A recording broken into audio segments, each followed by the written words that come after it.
merupakan negara yang terdiri dari pulau-pulau yang terbentuk gugusan pulau yang membentang di sepanjang perairan negara tersebut. Indonesia terdiri atas ribuan pulau yang tersebar dari Sabang hingga Merauke yang secara fisik posisinya terpisah-pisah. Letak geografis Indonesia sebagai negara kepulauan dengan 17.500 pulau menyebabkan perkembangan banyak ragam suku, bangsa, dan budaya.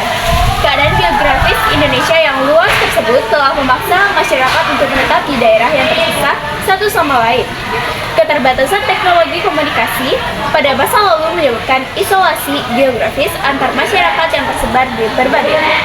Alasan Indonesia disebut negara kepulauan adalah karena Indonesia mempunyai jumlah gugusan pulau yang banyak, di mana tidak hanya terbentuk oleh satu pulau yang besar ataupun beberapa saja, tapi terbentuk dari ribuan pulau.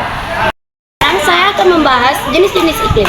Jenis iklim berdasarkan garis lintangnya, iklim di permukaan bumi dapat dibedakan menjadi iklim kutub, iklim sedang, iklim subtropis, iklim tropis, dan iklim khatulistiwa. Iklim juga dapat dibedakan berdasarkan kondisi kawasan, yaitu iklim benua, iklim bahari, iklim tundra, dan iklim gunung.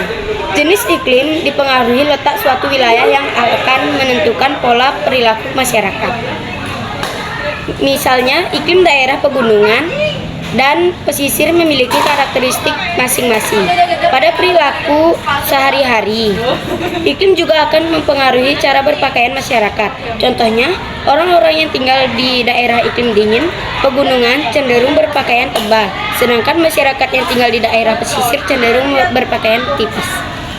Nah, jadi materi yang 3 yaitu bentuk relief. Apa itu bentuk relief? Ini dia. Istilah relief yang digunakan dalam geografi menjelaskan medan bumi.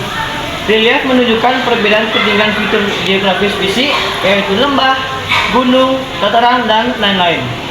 Relief terbagi menjadi dua macam, yaitu relief dataran dan relief dasar laut. Bentuk relief mempengaruhi kebudayaan masyarakat, misalnya dalam hal mobilitas masyarakat. Yang pertama ada relief dataran. Relief dataran adalah perbedaan tinggi dan rendahnya permukaan bumi yang terjadi di dataran.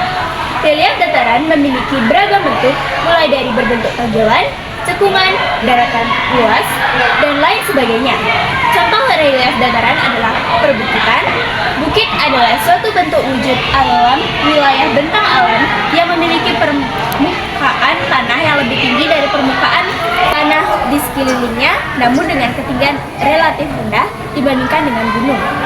Perbukitan adalah rangkaian bukit yang sejajar di suatu daerah yang cukup luas.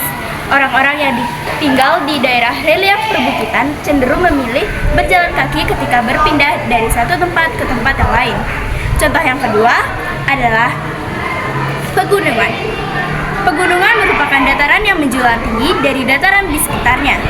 Pegunungan merupakan kumpulan atau gugusan gunung-gunung, baik itu gunung berukuran besar ataupun berukuran kecil.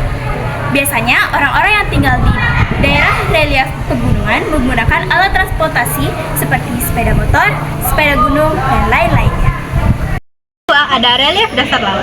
Relief dasar laut adalah perbedaan tinggi dan rendahnya bentuk bumi di dasar laut. Contoh relief dasar laut yaitu paparan benua, dasar samudra, gunung laut, pematang tengah samudra, palung laut, dan lereng benua.